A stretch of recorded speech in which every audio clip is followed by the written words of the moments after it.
This is Professor L.B. Gaykwad's English Literature Web. I am Professor L.B. Gayakwad is teaching today the topic lecture number 362 Types of Sonnet.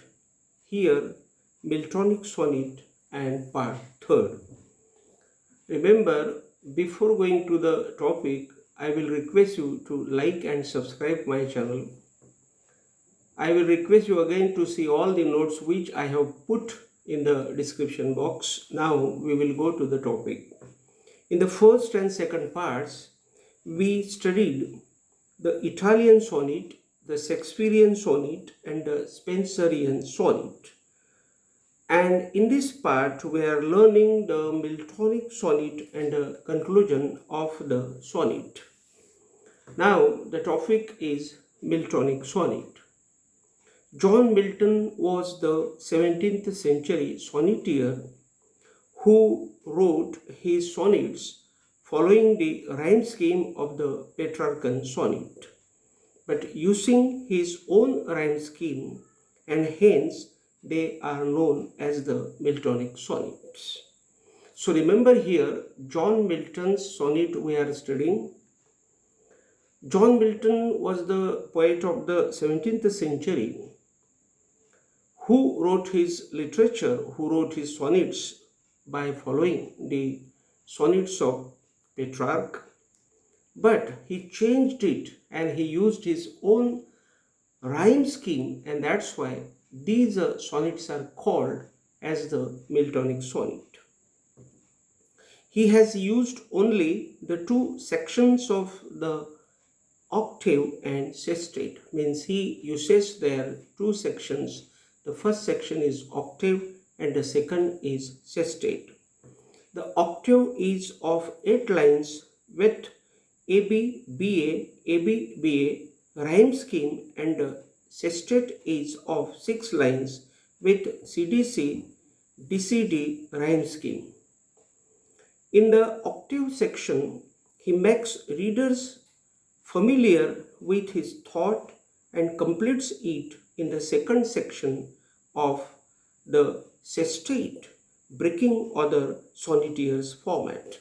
Remember here, the most important thing is that John Milton has invented, or I will say he has tried to find out his own rhyme scheme, and he has defeated other sonneteers. Milton has composed in this way 18 sonnets only. Before Milton, the sonnet was being written on love theme. Means remember, Milton was writing his sonnets, but before Milton, the sonnet was being written on love matters.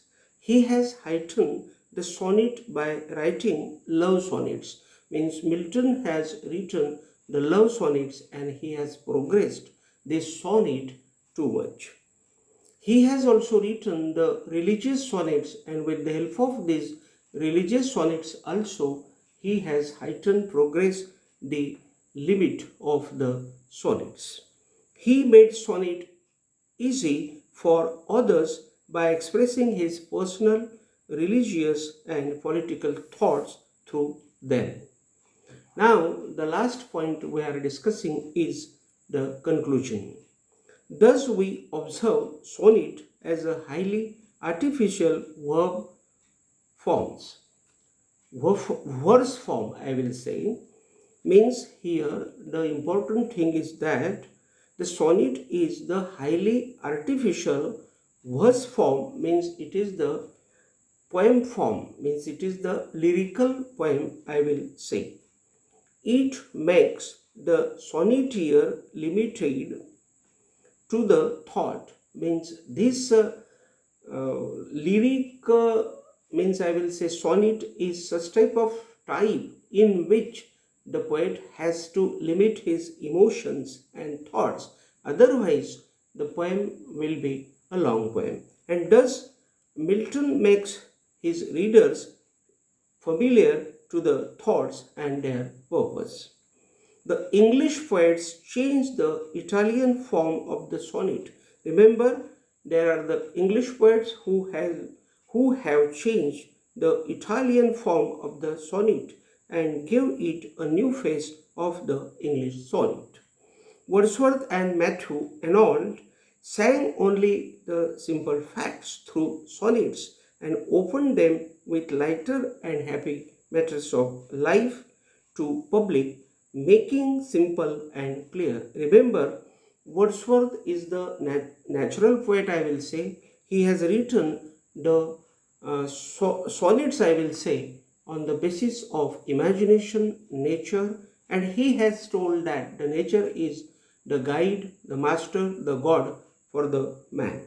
Matthew Arnold also has done like this, and they have said through their lyrics the simple things, and they have made the definition of the sonnet very clear and simple to the public. Thus, the original Italian sonnet form was perfected in England. Means the English poets have perfected this particular, I will say, sonnet form, and was open for the world. Means they have opened it, or they have made it open for the readers of the world. So here today we have finished the topic. Again we will be in front of each other with a new topic. Till then, thank you very much.